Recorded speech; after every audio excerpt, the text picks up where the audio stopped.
नमस्कार दोस्तों, AIO education channel में आपका एक बार फिर से स्वागत है। आज हम पढ़ने जा रहे हैं क्लास 7 का चैप्टर चांदनी की पूरी डिटेल एक्सप्लेनेशन, वो भी आसान हिंदी में। तो चलिए, बिना देरी किए हम शुरू करते हैं। एक बार की बात है कि अल्मोड़ा में एक बूढ़ा आदमी रहता था। उसे सभी अब्बू खान के नाम से जानते थे। वो अकेला रहता था।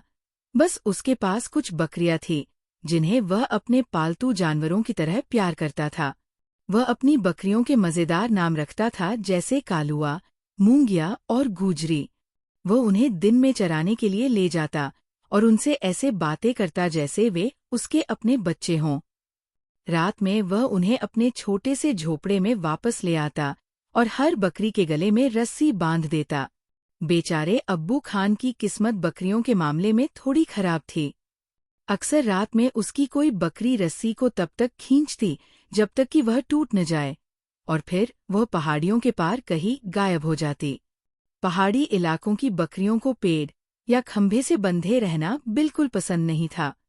उन्हें अपनी आज़ादी से प्यार था। अब्बू खान की बकरियां भी सबसे अच्छी पहाड़ी नस्ल की थीं।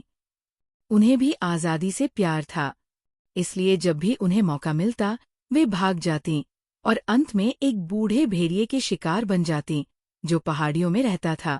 जब भी उसकी कोई बकरी गायब होती, अब्बू खान बहुत दुखी हो जाता। वो समझ नहीं पाता कि उसने जो सबसे स्वादिष्ट घास और अनाज उन्हें खिलाया और जो प्यार उसने उन पर बरसाया, वह इन बदनसीब बकरियों को मौत के मुंह में जाने से क्यों नहीं रोक सका। क्या ये बकरियां पागल थी, वह सोचता, या फिर यह उनकी आज़ादी की चाह थी। लेकिन आज़ादी का मतलब तो संघर्ष, कठिनाई और यहाँ तक कि मौत भी थी। अब्बू खान इस पहेली को हल नहीं कर पाया। एक दिन जब उसकी सारी बकरियां उसे छोड़कर जा चुकी थीं, अब्बू खान ने खुद से कहा, अब मेरे घर में और बकरियां कभी नहीं आएंगी। मैं शायद कुछ साल और जी लूं, लेकिन अब बिना बकरियों के ही जीऊंगा। लेकिन बेचारे बूढ़े आदमी को अकेलापन बहुत सताने लगा।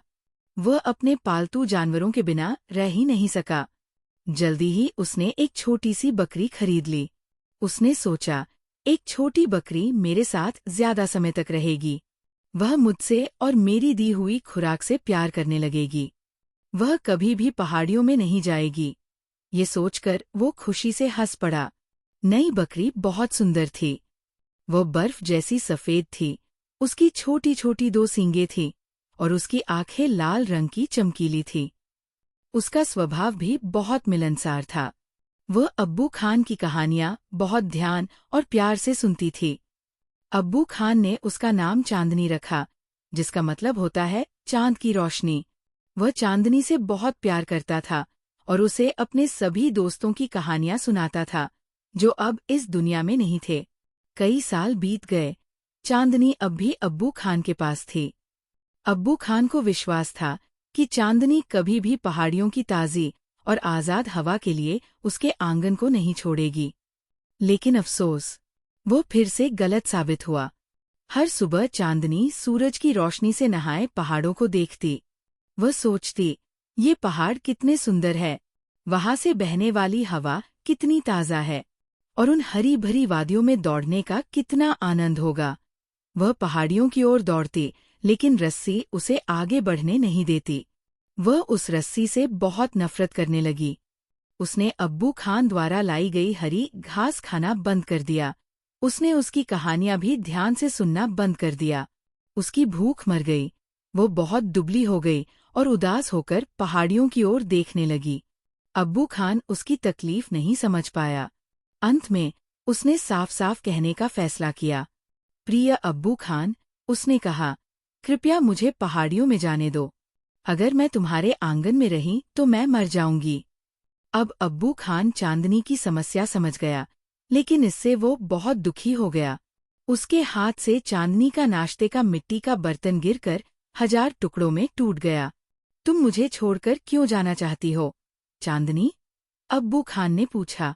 मैं पहाड़ियों पर जाना चाहती हूँ, चांदनी ने जवाब दिया। क्या तुम्हें यहाँ का खाना पसंद नहीं है? मैं तुम्हें और भी स्वादिष्ट खाना और एक लंबी रस्सी दूंगा। नहीं, धन्यवाद। मुझे पहाड़ियों में जाने दो। क्या तुम्हें इस खतरे का एहसास है? वहाँ एक खतरनाक भेड़िया है, वह तुम्हें खा जाएगा। अब्बू खान ने उसे समझाने की बहुत कोशिश की। चांदनी ने जवाब दिया, भगवान ने मुझे 2 सींग दिए हैं, मैं भेड़िए से लड़ूंगी। भेड़िए से लड़ोगी? क्या तुमने अपनी बहन कालुआ की कहानी भूल गई हो? वह एक बड़े हिरण के आकार की थी।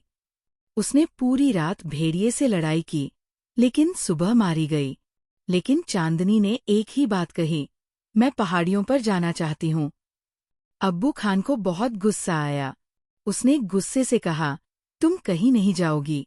आज से तुम एक छोटी झोपड़ी में रहोगी और आंगन में भी आजादी से नहीं घूम पाओगी।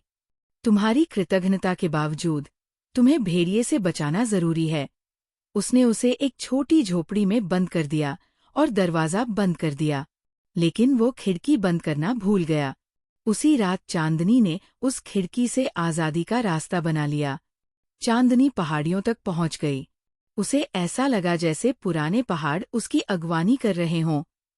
उसने खुद को एक बच्चे की तरह महसूस किया, जो वर्षों बाद अपने माता पिता से मिला हो। रात हो चुकी थी। अचानक झाड़ियों से एक अजीब आवाज आई। वो आवाज अब्बू खान की नहीं थी, ये भेड़िए की थी। नहीं, चांदनी ने खुद से कहा, खुले मैदान में मरना एक छोटे झोपड़े में जिंदगी बिताने से बेहतर है। भेड़िया और चांदनी आमने सामने खड़े थे। चांदनी ने सोचा, मुझे डटकर लड़ाई करनी होगी। हार जीत किस्मत की बात है। चांदनी पूरी रात बहादुरी से लड़ी। सुबह भेड़िया थका हुआ था। चांदनी खून से लथपथ जमीन पर गिरी पड़ी थी। एक पेड़ पर बैठे पक्षी आपस में बहस कर रहे थे, कौन जीता? अधिकांश पक्षियों ने कहा, भेड़िया। लेकिन एक समझदार पक्षी ने कहा, चांदनी विजेता है। मुझे उम्मीद है कि आपको ये चैप्टर पूरी तरह से समझ आ गया होगा। अगर आपको ये वीडियो पसंद आई हो तो लाइक जरूर करें और कमेंट करके बताएं कि आपको और कौन से टॉपिक पर मदद चाहिए। अगर आप इस चैनल पर नए हैं तो सब्सक्राइब करना न भूलें, ताकि आप हमारी हर नई वीडियो की अपडेट पा सकें। धन्यवाद और अगले वीडियो में फिर मिलते हैं।